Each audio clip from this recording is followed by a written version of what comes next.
Video probably. So maybe we'll start.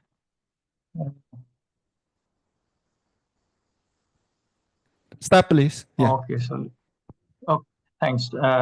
Thanks. So, I feel very much privileged to be invited in this session today, and thanks to MRB Hanoi as well as SCLVN, and special thanks to Mr. Trung for inviting for this. And I'll be very brief on my presentation, and what I will be talking about is a kind of a variation of PPP project that all of us know in different form. And of course, when we gather people from different working systems and geographic as well as other environment, so we may get confused or we may have a different terminology on various wordings here. So I just wanted to highlight in one of the my presentations here is I hope you can see this. HAM,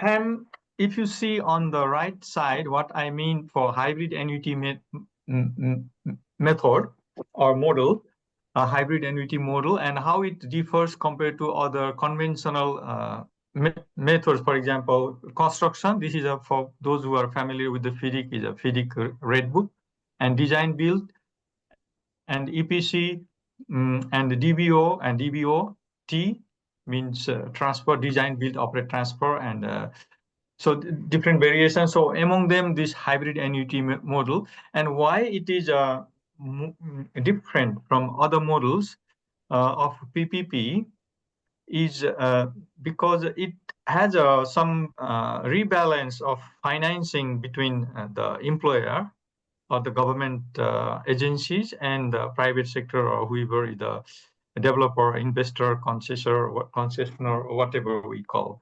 So if you see, for example, the design, of course, is a in conventional work, of course, is a government side does the design work, but in case of HAM, it's the contractor, so it's a part of form of a PPP, if you like.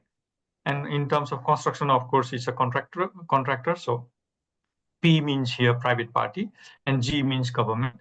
And operations, this includes design, build, and operate.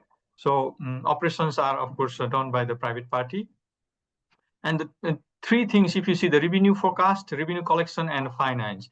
So in case of revenue forecast and revenue collections, in traditional or conventional PPP projects, these two risks are given or allocated to the contractor. And this risk, revenue forecast and revenue collection, they are different in a sense that one is a forecast of how the traffic flow is, and versus another is you do have actual traffic, but there are challenges in collecting the revenue. So both of these are a big risk for the contractor or the private party. So these two risks are taken by the government.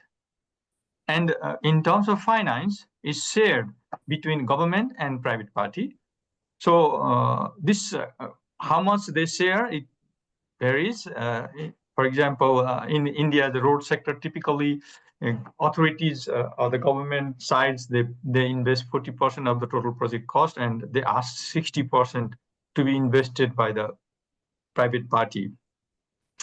So you can see this is a kind of a risk rebalance, I would say. And then this has worked pretty well in India's road sector under this hybrid annuity model. And so if it is 100 million, for example, government will pay 40% during the construction, contractor will be paying the 60 million. So out of 60 million, the contractor may take some money from its own account, but they may invite some other partners, they may borrow from some other investors. So there is also private sector's involvement here. So in financing, and the amount the contractor pays during the construction will be returned to the contractor during the operation period in installment or in annuity form, along with the simple interest. So this is the real difference between other PPP model and hybrid annuity model, and it has a reason why this has evolved in case of India, because originally when they started, there was a lot of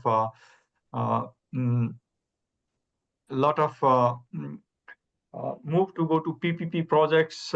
If you see in India, for example, this is a typical graph here.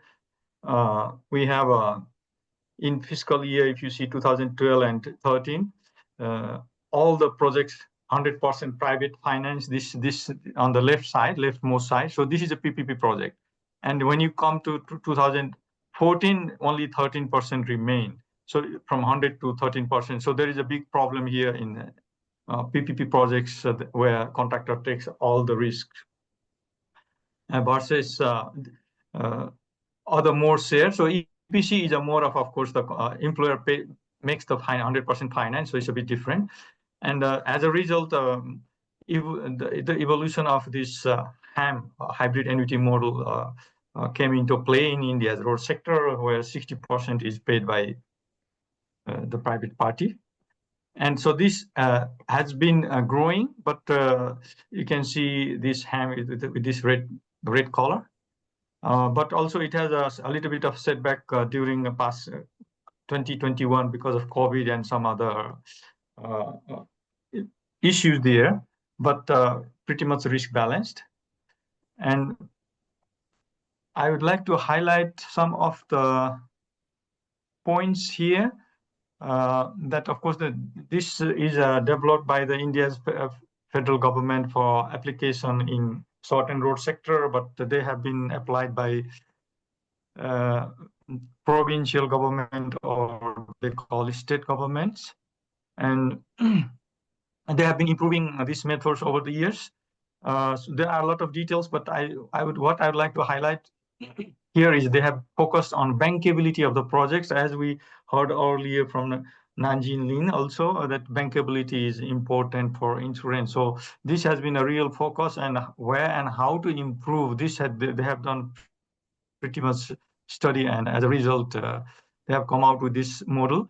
But of course, it has some issues. It faces challenges as any model, and a lot of issues are common, as we can see. For example, this land acquisition is always a problem wherever we go, and also there are some other issues that are related to the country specific, but also there are issues that are more on a supply related issues in India. And so they have done some improvement. For example, before they couldn't divest for 2 years after they complete the construction and they are in operation period, but now they reduced to 6 months.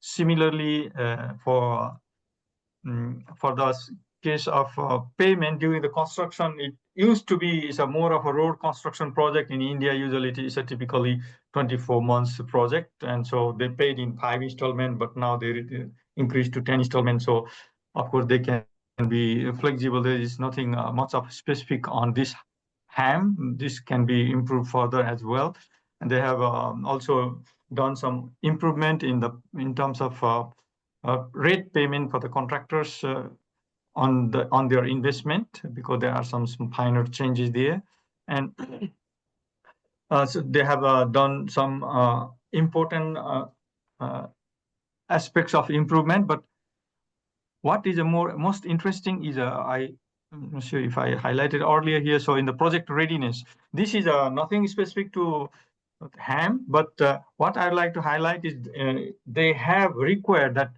100% environment and forest clearance must be achieved before the contract becomes effective. They call financial closure, or the conditions precedents have to be satisfied, and at least 80% of the site has to be made available before the construction start. So this has been there, but despite this, there are challenges there. But is a much better in a shape. Of course, this can be applied in any conditions, and so it has been, this model has been, of course, started in the road sector, but it hasn't been limited there. So in the water sector, they have applied in India, and then they were also studying on the road sector, railway sectors and some other sectors. So of course, it's a concept that can be applied where you can generate revenue to pay for it. And of course, we did some study on this one. And of course, land acquisition was still a problem. And there were some other issues there. So I will not be going through the details of this. They are available for you. So during the construction phase, also, there are some points that could be improved, of course, in this model. But more important, that may be of more interest to you, is what are the factors you need to consider, is whether you have a proper legal and contractual framework available or not, or whether there are institutional capacity and capacity of public authorities. These are important, as well as governance is needed. And also you need to have a look at what is the life cycle of the operation assets that are constructed during the construction period. Also, if it is very simple, maybe it's not feasible. And also there should be capable market, secondary market should be there to have a good presence of all actors that are necessary. And also this stable capital market are needed. And of course, this project readiness is always important there. So in short, these are the three pillars: policies, institutional capacity, and legal framework. So these you need to have a look whenever you want to construct. So I would like to conclude my presentation here, but would be happy to take